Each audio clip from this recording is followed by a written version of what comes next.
Okay, good morning, good afternoon, good evening, everyone. I hope you are doing good.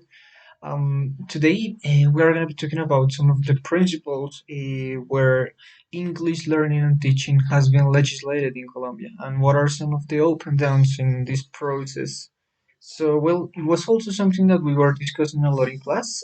First of all, I'd like to remark, like, let's say, like the most important up or the best advantage of this, let's say, of this articulation of English learning and teaching in the Colombian context is that nowadays, in contrast with the past, we can see, let's say, a bigger effort in the government or in the state like worried about the articulation of these programs. And well, English, at least in Colombia, like last decades, wasn't really important. I mean, could be important, but the articulation, at least in the educational context, wasn't at all. So the best thing, let's say, to remark about that is that nowadays we can see a better concern about the policies, about the government intention to articulate this, let's say, these principles or this approach, especially in the last governments, like with programs, for example, the ones that we were discussing, the Colombian very well, the Programa Nacional de Bilingüismo, those ones are like an effort, let's say, to try to talk about this topic in an educational context. That is, let's say, the approach here. But based on that, we can see like specific disadvantages or let's say some downs that are, let's say, that are important. The first one, and I would say that is the easiest to remark, let's say, to analyze, is that, well, first of all, we can see that these programs sometimes are not, let's say, focused or based in the Colombian context.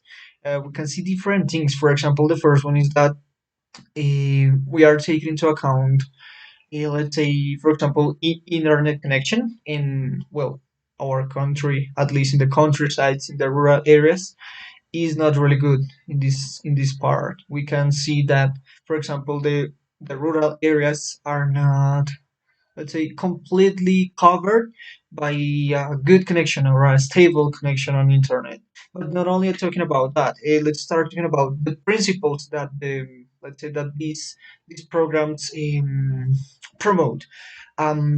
So they are, let's say, they are promoting a B2, like at the end of the process, at least in superior education, for example, universities, and actually a V1 when you finish your high school.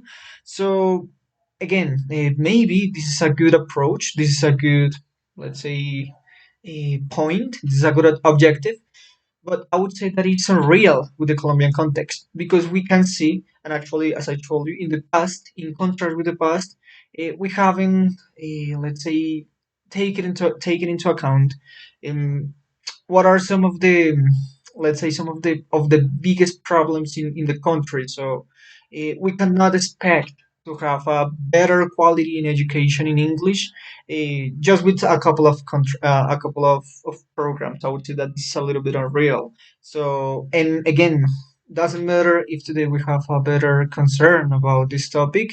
There are some faults, there are some downs, of course, and there are some holes that we have in educational system in general here in Colombia. So we cannot expect to have a bilingual nation, at least in this moment. I would say, let's say again, let's say the purpose of having that as an objective would be meaningful, but not the articulation at all. I wouldn't say that this is really good as well.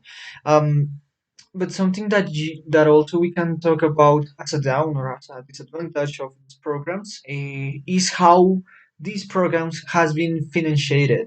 Um, why? Because all the resources are not invested in the best way, and I would say that this is the origin of some of the problems that we have. For example, the cover of the rural areas, the connectivity, the accessibility to the devices, to technology, is because we are paying like external institutions like international institutions to guide our, let's say, our educational system, at least again in the, let's say, in the formation of a second language here in Colombia. So this is not at all good because you can see that we, first of all, and this is like a little bit contradictory, we are investing money in institutions that provide their information, their resources, their strategies free. Um, I know that the ministers of education and let's say all the people in charge of that have their own arguments, but I would say that it's a little bit contradictory. So we can invest, in the other hand, these resources, for example, in the connectivity. So we can solve this problem using the resources that we are paying, for a free institution. I would say that is that. So it was all talking about, let's say, some of the principles. I'm sorry if it was a little bit long, but I would expect that you understood everything. Thank you.